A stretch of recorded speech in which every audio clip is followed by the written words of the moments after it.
अरे ठीक है, देख लीजिए एक बार, चेक कर लीजिए। ठीक है, हाँ ठीक है।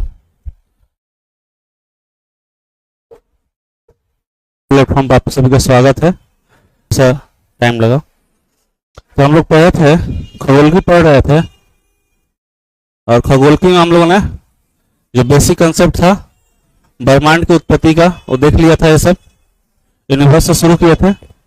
तो जो पढ़े थे उसमें कोई डाउट हो तो बताइए।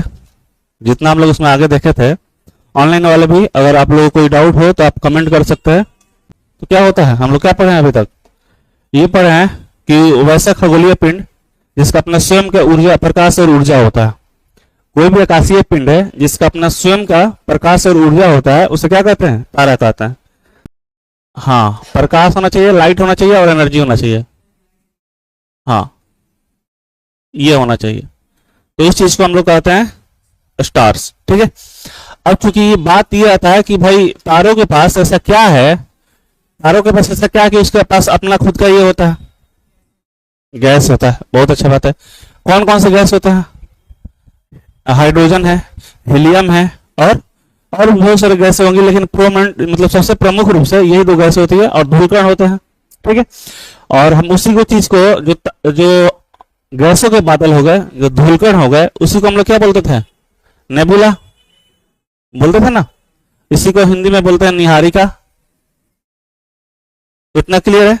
और हम ये भी पढ़े थे, यही जो बादल जो सिकुड़ता है, सिकुड़ कर एक जगह आता है गुरुत्वाकर्षण के अधीन, तो यही क्या करता है? यही स्टार बनता है। तो स्टार बनता कैसे, ऊपर बता दिया गया है, यहां भी लिखा है। तारे अपने स्वयं के प्रकाश से ऊर्जा वाले चमकीले आकाशीय पिंड है। इनमें होने वाले नाभिकीय संलयन, ये लाइन याद रखिएगा, नाभिकीय संलयन की प्रक्रिया इनके ऊर्जा का स्रोत है। तारों की एनर्जी कहां से मिलता है, तारों का लाइट कहां से मिलता है? तो एक अब प्रक्रिया होती है। बार बार परीक्षा में पूछा हुआ है कि सूर्य में सूर्य की सतह पर कौन सी अभिक्रिया होती है? सूर्य तारा है, तारा है। और सूर्य और ये तारा है, और इस तारे में कोई भी तारा, ब्रह्मांड का कोई भी तारा होगा तो वहां पर ये प्रक्रिया होगा। कौन? नाभिकीय संलयन। अब नाभिकीय संलयन क्या होता है? इसमें हम बताए थे कि दो हाइड्रोजन एटम आपस में जब जुड़ता है तो जुड़ने के बाद ये हीलियम में कन्वर्ट हो जाता है। किसमें हो जाता है? हीलियम में।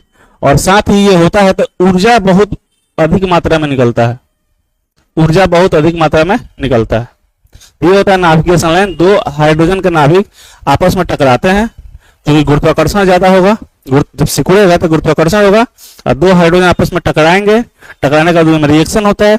रिएक्शन के बाद क्या होता है? ये हीलियम में बदल जाते हैं, और हीलियम और इस प्रक्रिया में क्या निकलता है? ऊर्जा बहुत अधिक मात्रा में निकलती है। यही ऊर्जा किसी भी तारे के लिए उसके ऊर्जा और प्रकाश का स्रोत होता है। तो तारों में कौन सी अभिक्रिया होती है? तो ये इंपॉर्टेंट पॉइंट है, आपको हम बताते चलते हैं आपको किस चीज में ज्यादा फोकस करना है, जो परीक्षा में पूछता है। इनमें हाइड्रोजन संलयित होकर, मतलब जुड़कर किसमें बदल जाता है? हीलियम में। ठीक है। उसके बाद तारों का निर्माण हीलियम, हाइड्रोजन और धूलकणों के बादल से होता है, जिसे हम क्या कहते हैं? इसके बादल को क्या कहते हैं? नेबुला कहते हैं, निहारिका कहते हैं। तारों के जन्म के शुरुआती रूप प्रोटोस्टार कहलाता है, आदि तारा, जिसे क्या कहते हैं? आदि। प्रोटोस्टार मतलब तारों का शुरुआती चरण होता है। ठीक। उसके बाद से सूर्य जो है, ब्रह्मांड में चूंकि तो बहुत सारे तारे हैं, लेकिन हमारा सूर्य कैसा है? तो उसका आकार ना बहुत बहुत बड़ा है, ना बहुत छोटा है, मीडियम आकार का है। हमारा जो सन है, सन भी क्या है? स्टार है। तो हमारा सन जो है कैसा है? मीडियम साइज का। और कलर उसका कैसा है? येलो कलर का। तारों का रंग अलग अलग होता है। तारे नीला भी होता है, ठीक है, ऑरेंज भी होता है, नारंगी भी होता है, पीला भी होता है, लाल भी होता है, सब आगे बताएंगे। ठीक है। तो तारों के उसके कई रंग होते हैं, अलग अलग रंगों में पाया जाता है। तो उसमें से जो हमारा स्टार है, हमारा जो स्टार है सन, जिसे हम सूर्य कहते हैं, उसका रंग कैसा है? पीला। ऑप्शन में घुमा देता है, 4 ऑप्शन देता है, कथन निम्नलिखित तारों सूर्य के बारे में कौन सा कथन सही है, और यहाँ पे कर देगा, यहाँ पे नीला नारंगी तारा कर देगा। यहाँ पर ऑप्शन में कहीं कह देगा मध्यम नहीं है, बहुत बड़ा तारा है, कहीं कह देगा बहुत छोटा तारा है। ऑप्शन में कुछ भी घुमा सकता है। तो आपको इस चीज पर फोकस कराया जा रहा है कि कहाँ पे आपसे, मतलब आपको जो परीक्षा में होता है, कहाँ से गुमराह किया जाता है या कहाँ पर आपको भरमाया जाता है। तो ये मध्यम आकार का है, एकदम कंट्रास्ट कर लेना। और ये पीला रंग का तारा, ठीक है। हमारे सौरमंडल के सबसे नजदीकी तारा प्रोक्सिमा सेंचुरी है, ये नाम याद रखना है, प्रोक्सिमा सेंचुरी। तो प्रोक्सिमा सेंचुरी क्या है? हमारे सौरमंडल है उसके सबसे नजदीक में जो तारा है उसको क्या कहते हैं? प्रोक्सिमा। हम पढ़ रहे थे कि जो हमारी आकाशगंगा है उसके करीब में, जो उसके पास में सबसे नजदीकी आकाशगंगा कौन सा है, याद है? हाँ, ठीक ठीक जा रहा है, वही था। क्या था? एंड्रोमेडा। एंड्रोमेडा हमारे आकाशगंगा का सबसे नजदीकी आकाशगंगा है, ठीक है। और ये जो तारा है हमारे सूर्य के सबसे नजदीकी तारा कोई है तो कौन सा है? Proxima Centauri. तो यहां तक कोई दिक्कत नहीं। चलिए आगे चलते हैं। ये सबसे इंपॉर्टेंट है। क्या है हेडिंग? देखिए, तारों का जीवन चक्र जो है, जिस तरह से एक इंसान जन्म लेता है, धीरे धीरे बड़ा होता है, बालक होता है, और फिर क्या होता है? युवा होता है, युवा के बाद फिर प्रौढ़ अवस्था में जाता है, प्रौढ़ के बाद फिर बुढ़ापा जाता है और फिर मर जाता है। तो एक इंसान का धरती पे जो भी चीज है, जो भी जीवित चीज है, उसका एक अपना सर्कल होता है, एक जीवन चक्र होता है, उसी के थ्रू उसको गुजरना होता है। तो वैसे ही तारों का भी जन्म होता है, हम पढ़े हैं, तारों का भी जन्म होता है, मृत्यु होता है, सब चीज होता है, ठीक है। तो उसके जीवन चक्र को अगर समझाने के लिए आपको ये फिगर दिखाया गया है, क्या होता है आइए पहले समझते हैं क्या है। तो तारों का जन्म किससे होता है? नेबुला से, निहारिका से, ठीक है। और यहां पर इसी को स्टेलर नेबुला कहते हैं। साउंड ठीक है ना? इसी को क्या कहते हैं? Nebula, stellar nebula. तो अब यहां से देख लीजिए, नेबुला है, सिकुड़ेगा, वो क्या होगा? इसमें जो हाइड्रोजन के एटम है वो आपस में टकराएंगे, टकराने के बाद हीलियम में बनेंगे और हीलियम से एनर्जी निकलेगा। तो अब देखिए, जो सूर्य का आकार, जो तारों का आकार होता है, तारों का जो आकार होता है ये बहुत मायने रखता है। चंद्रशेखर, उन्होंने बताया था कि उन्होंने तारों का आकार बताया था, तो उन्होंने एक द्रव्यमान दिया था, इसे कहते हैं सौर्य द्रव्यमान। क्या कहते हैं? सौर्य द्रव्यमान। और ये बोला गया ये कितना होता है? सूर्य के द्रव्यमान के 1.44 गुना होता है। इसे हम लोग चंद्रशेखर सीमा भी कहते हैं। क्या कहते हैं? परीक्षा में पूछा है कई बार कि चंद्रशेखर सीमा क्या होता है। तो ये कहा गया कि जो हमारा ये सन है, या मान लीजिए कि हमारा सन है, तो हम जो भी स्टार होता है, जो भी तारा होता है, तो उसका साइज हम किससे तुलना करते हैं? पहले तो हमारे पास कुछ होना चाहिए। हम कहेंगे ये लड़का लंबा है, तो ये बात कहने में ही बेकार है, मतलब इसका कोई मीनिंग नहीं है, क्योंकि लंबा किससे लंबा है? तुलना करना पड़ेगा ना। एक आदमी होगा ना जिससे कहेंगे ये आदमी इससे तुलना में लंबा है। जब भी हम किसी का तुलना करते हैं तो 2 या 2 से अधिक आदमी होना चाहिए, 2 से अधिक वस्तु होना चाहिए, तभी हम तुलना कर सकते हैं। तो अगर हम कहेंगे कि वो तारा बहुत बड़ा है या वो तारा बहुत छोटा है, तो हमारे पास जो सबसे नजदीक हमारा है सन, हम उसी को देख कर तुलना करेंगे कि इससे कौन ज्यादा बड़ा है, कौन छोटा है। तो चंद्रशेखर तो जो तारे हम कहते हैं जो बड़ा है, तो हम सूर्य की अपेक्षा कहते हैं कि सूर्य की अपेक्षा बड़ा है, बहुत बड़ा है। अच्छा, जो छोटा है हम कहेंगे सूर्य की अपेक्षा क्या है? छोटा है। तो जो छोटे तारे होते हैं, जो बड़े तारे होते हैं, जो मीडियम आकार के तारे होते हैं, इनका जीवन चक्र अलग अलग होता है। इनका जीवन चक्र अलग अलग होता है, इतना कंफर्म है। तो साइज पर डिपेंड करता है कि उसका जीवन चक्र कैसा चलेगा, ठीक है। अब यहाँ पर देखिए, तो चंद्रशेखर सीमा जो है वो उन्होंने यहाँ पर द्रव्यमान दिया और बताया कि इस द्रव्यमान से हम तुलना करेंगे किसी भी स्टार के साइज का। और यहीं से आता है 2, एक है एवरेज स्टार, मध्यम आकार का तारा या छोटे आकार का तारा। ये जब इस नेबुला स्टेलर से, इस नेबुला से अगर तारा बनता है और वो मध्यम आकार का तारा है, किस आकार का तारा है? मध्यम आकार के, तो कुछ समय के बाद ये रेड जाइंट में बदल जाएगा। इसमें देखिए तो इस कलर पर नहीं दिखाई दे रहा, रेड पे दिख रहा है ना उसमें। इसको कहते हैं लाल, इसको कहते हैं लाल दानव, इसको कहते हैं लाल दानव, लाल दानव, इंग्लिश में कहते हैं रेड जाइंट। तो जो मध्यम आकार का तारा होता है वो बाद में उसका कुछ सालों बाद, कुछ करोड़ वर्षों बाद वो किस में कन्वर्ट होगा? रेड जाइंट में, इसमें कन्वर्ट होगा। रेड जाइंट के बाद वो किस में बन जाएगा? इसमें कोलैप्स होगा। ये आपस में धंस नहीं, कोई चीज आपस में क्या होता है, एक तरह से कोई चीज धंस के टूट जाता है। तो वैसे ही जब इसका सारा हाइड्रोजन खत्म हो जाएगा कोई तारा तभी तक प्रकाश देगा जब तक उसका हाइड्रोजन हाइड्रोजन मिल रहा है और उस समय निकल रहा है और हाइड्रोजन हीलियम में कन्वर्ट हो रहा है। तो एक समय के बाद क्या होगा, तो उसका सारे हाइड्रोजन एटम खत्म होगा। सारे हाइड्रोजन एटम जब खत्म हो जाएगा तो तारा मरने के चरण में चल जाएगा वो, ठीक है। तो वही चीज है, हीलियम धीरे धीरे खत्म होने लगता है, हाइड्रोजन धीरे धीरे खत्म होने लगता है, खत्म होगा और हीलियम बनता है ना, तो हीलियम पदार्थ होता है और ये पदार्थ में जब जैसे कन्वर्ट होता है तो उसका मास बढ़ता चला जाता है, क्योंकि पदार्थ है, जितना ज्यादा पदार्थ बनेगा उतना ज्यादा मास होगा, मास होगा, गुरुत्वाकर्षण होगा, गुरुत्वाकर्षण खिंचाव होगा, खिंचाव होगा ताकत में जाके कोलैप्स हो जाएगा, टूट जाएगा। तो ये चीज होता है। तो अभी शुरू हो गया किसमें, लाल दानव बन गया। लाल दानव से किसमें कन्वर्ट हुआ, प्लानिटरी नेबुला में।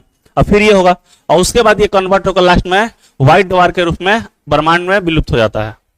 इसको हम कहते हैं श्वेत वामन, श्वेत वामन। तो जो एवरेज तारा है वो क्या होगा, लास्ट में किसमें कन्वर्ट हो जाता है, श्वेत वामन में। तो ये वाला चरण आप छोड़ भी सकते हैं, इसको याद मत नहीं भी रख सकते हैं। आप ये याद रखिएगा कि जो एवरेज स्टार होता है, जो मध्यम आकार का तारा होता है, वो किसमें कन्वर्ट होगा कुछ समय बाद, रेड जाइंट में, और रेड जाइंट से किसमें कन्वर्ट हो जाएगा, श्वेत वामन में, श्वेत वामन में। अब हम उस तारों की बात कर रहे हैं जो बहुत बड़ा है, मासिव स्टार है, जिसका द्रव्यमान सूर्य के द्रव्यमान से कई गुना ज्यादा है, इससे भी ज्यादा है, ठीक है। ये जो बात हो रहा था, जिसका सौर्य द्रव्यमान 1.44 या इससे क्या हो, छोटा हो, इससे ज्यादा, इतना या इससे कम हो, तो उसका लाइफ सर्कल ये होता है कि ये रेड दानव, लाल दानव रेड जाइंट में कन्वर्ट होगा, उसके बाद से किसमें चला जाएगा, श्वेत दामन में, और विलुप्त हो जाएगा, ठीक है। ये जो है उसके बाद से ये है मासिव स्टार, जिसका द्रव्यमान सूर्य के द्रव्यमान से कई गुना। अब ये जो जाएगा ये किसमें कन्वर्ट हो रहा है, देखिए रेड सुपर जाइंट, ये होगा लाल महादानव, लाल महादानव, इसमें कन्वर्ट होता है, एक चीज हो गया। अब ये जो होगा रेड, जब ये आपस में कोलैप्स होगा, जब ये आपस में आकर गुरुत्वाकर्षण बहुत, क्योंकि मास बहुत ज्यादा है तो गुरुत्वाकर्षण बहुत ज्यादा होगा, और जब गुरुत्वाकर्षण होगा तो उतने तेजी में ये आपस में टकरा के नष्ट होगा, और जब नष्ट होगा तो उस घटना को कहते हैं सुपरनोवा। ये हिंदी में भी ऐसे ही कहा जाता है, सुपरनोवा, सुपरनोवा। तो सुपरनोवा घटना किसमें होगा, रेड जाइंट के बाद होगा। रेड सुपर जाइंट कब बनता है, जिसका द्रव्यमान सूर्य के द्रव्यमान से 3 गुना या उससे ज्यादा हो, 3 गुना या उससे ज्यादा हो। और उसके बाद रेड सुपर जाइंट जब बनेगा, उसके बाद इसमें कौन सी घटना होगी, बताइए, सुपरनोवा। यहां के बाद 2 घटना और होता है जो सबसे इंपॉर्टेंट है आपसे परीक्षा के लिए। अगर सूर्य का द्रव्यमान जो है अगर 3 गुना तक है तो वो किस में चला जाएगा, न्यूट्रॉन स्टार में बदल जाएगा। लेकिन अगर उसका द्रव्यमान, उस सूर्य का द्रव्यमान अगर 3 गुना से भी ज्यादा, सूर्य के द्रव्यमान का 3 गुना से भी ज्यादा हो, तो किस में कन्वर्ट हो जाएगा, ब्लैक होल में। तो ब्लैक होल में तभी बनेगा जब उसका द्रव्यमान बहुत ज्यादा हो, और इस ब्लैक होल तभी बनेगा जब उस किसी तारे का द्रव्यमान चंद्रशेखर सीमा के बाहर उससे ज्यादा होगा। चंद्रशेखर सीमा से कम का होगा तो उसका द्रव्यमान, तो वैसे तारे जब मरेगा तो ब्लैक होल नहीं बनेगा। तो ब्लैक होल किससे बन रहा है, पता चल रहा है कि तारों के मृत्यु के बाद ही बन रहा है। तो तारों का जन्म हो रहा है, फिर युवावस्था में जा रहा है, युवावस्था से फिर वो और भी घटनाएं हो रही है, और फिर लास्ट में वो खत्म हो जा रहा है। तो यहाँ ब्लैक होल बन रहा है, यहाँ क्या बन रहा है, श्वेत वामन। तो परीक्षा में पूछेगा श्वेत वामन किन तारों का बनता है, तो जिनका द्रव्यमान मध्यम हो या सूर्य के द्रव्यमान से कम हो, तो किस में जाएगा, कन्वर्ट हो जाएगा लास्ट में, अंतिम से श्वेत वामन में। व्हाइट ड्वार्फ में, ड्वार्फ का मतलब होता है बौना, बामन, यहाँ बामन लिखा गया मतलब बौना, जो छोटा होता है। और यहाँ पे जो बड़ा होगा, जिसका द्रव्यमान सूर्य के द्रव्यमान से बहुत ज्यादा हो या बहुत ज्यादा हो, या 3 गुना हो, या 3 गुना से, या एक है कि इससे ज्यादा हो, सौर द्रव्यमान से ज्यादा हो, तो वो आएगा लाल महादानव में कन्वर्ट होगा। और लाल महादानव में कन्वर्ट होने के बाद उसमें कौन सी घटना होगी, विस्फोट होगा, सुपरनोवा विस्फोट होगा। और उसके बाद 2 कंडीशन होगा, अगर सूर्य इतना से लेकर 3 गुना के बीच में है, द्रव्यमान उसका इतना से लेकर 3 गुना के बीच में है, तो न्यूट्रॉन स्टार में कन्वर्ट हो जाएगा। और 3 गुना से ज्यादा है तो किस में कन्वर्ट हो जाएगा, ब्लैक होल में। परीक्षा में आपसे जो पूछता है मैं बता दिया हूं, आपको इसी तीनों के बारे में पूछेगा कि सब क्या होता है, कब बनता है, किस कंडीशन में बनता है, और ये कंडीशन यही है कि सूर्य का द्रव्यमान, जो भी स्टार है उसका द्रव्यमान देखना है, तो द्रव्यमान कितना हो रहा है, सौरिक द्रव्यमान से कम है या उसके बराबर है, या सौरिक द्रव्यमान से लेकर 3 गुना है तो वो बनेगा, और सूर्य के द्रव्यमान से 3 गुना से ज्यादा है। लास्ट में कौन, हमारा सूर्य, हाँ हमारा सूर्य इसमें आएगा, मध्यम तारा है हमारा सूर्य, क्या है मध्यम तारा है, तो रेड जाइंट में आएगा। हाँ वो भी कोलैप्स होगा। कहा जा रहा है 5000 करोड़ वर्ष बाद सूर्य हमारा विलुप्त हो जाएगा। तो जब विलुप्त हो जाएगा तो हमारे सौरमंडल में फिर मतलब जीवन संभव नहीं है, मतलब क्योंकि जो भी पृथ्वी पे एनर्जी का स्रोत है सूर्य ही है। पृथ्वी पर हीट कहाँ से मिल रहा है, सन, और वही हीट नहीं रहेगा तो हम खत्म हो जाएंगे, धरती पर जीवन ही नहीं बचेगा। तो ये चीज है, तो अभी उसमें बहुत टाइम है, उतना नहीं सोचना है, हम लोग आराम से जिएंगे, ठीक है, उसमें उतना टेंशन नहीं लेना है। तो इतना कंफर्म हुआ। अब आइए, ब्लैक होल से कुछ सवाल पूछता है, ब्लैक होल से कुछ सवाल आपको बनेगा।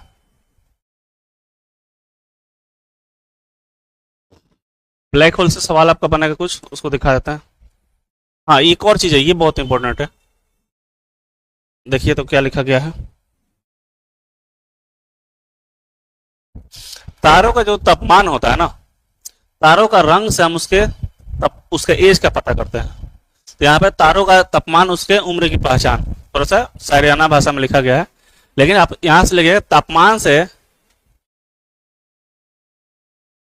से हम रंग का पता कर सकते हैं, या रंग से हम उसके तापमान का पता कर सकते हैं। कोई भी स्टार है उसका रंग देखकर हम बता सकते हैं कि ये इसका टेम्परेचर ज्यादा होगा या कम होगा, ठीक है। आइए इसमें देख लेते हैं। जो ब्लू कलर का है यहाँ पर दिखाई दिया है, ब्लू कलर का जो स्टार होता है वो सबसे गर्म होता है, सबसे गर्म तारा होता है, इसका तापमान सबसे ज्यादा होता है। तो यहाँ पर लिखा है हॉटेस्ट, लिखा है ना। और जैसे जैसे ये इसका तापमान कम होता जाएगा उसका टेम्परेचर कम होता जाएगा। तो रंग देखिए, अब ये थोड़ा सा व्हाइट कलर में आ गया है, व्हाइट ब्लू हो गया है, या ब्लू व्हाइट हो गया है, तो इसका तापमान इससे थोड़ा कम होगा, ये थोड़ा कम होगा। यहाँ पे आया है ऑरेंज येलो, इसका तापमान इससे भी थोड़ा कम होगा। फिर आएगा ऑरेंज, यहाँ पर मिट गया है, ये ऑरेंज है, ऑरेंज स्टार है नारंगी कलर का, इसका तापमान उससे भी कम होगा, इससे भी कम होगा। तो ये ऐसे आ रहा है, मान लीजिए ऐसे आ रहा है। और सबसे जो यहाँ पर रेड स्टार, ये सबसे ठंडा होगा, सबसे ठंडा होगा। तो तारों के रंग से उसके तापमान का पता चलता है, ठीक है। तारों के द्रव्यमान से उसके जीवन चक्र कैसे कैसे क्या होगा वो पता चलता है। और यहाँ रंग से हम तारों के तापमान पता कर सकते हैं, या तापमान पता चलता है कैसे होता है। और परीक्षा में इससे आपका सवाल बनता है, ठीक है। सवाल 1-2 एग्जाम्पल याद रखिएगा जो इसमें पूछता है। तो जैसे यहाँ पर नीचे दिया गया है रीगल तारा,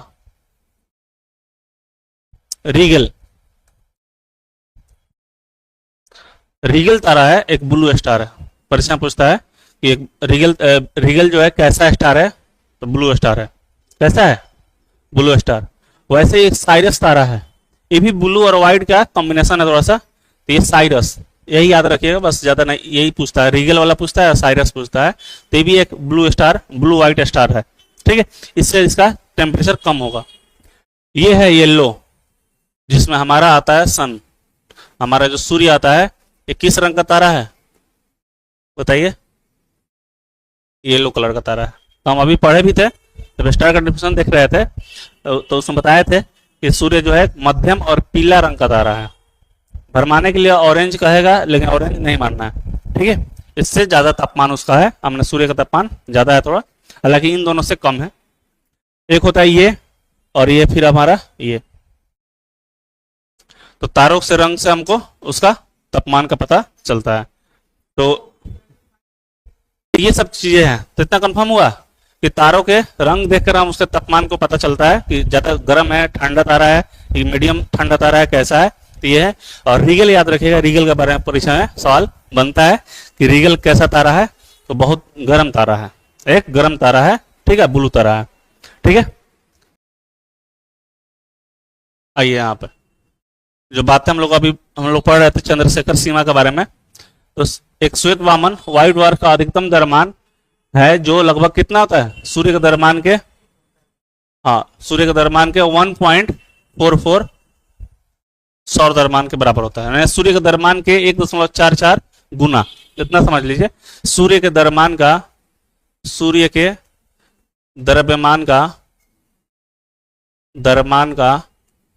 1.44 गुना, इसे इस सौर्य द्रव्यमान या चंद्रशेखर सीमा कहते हैं।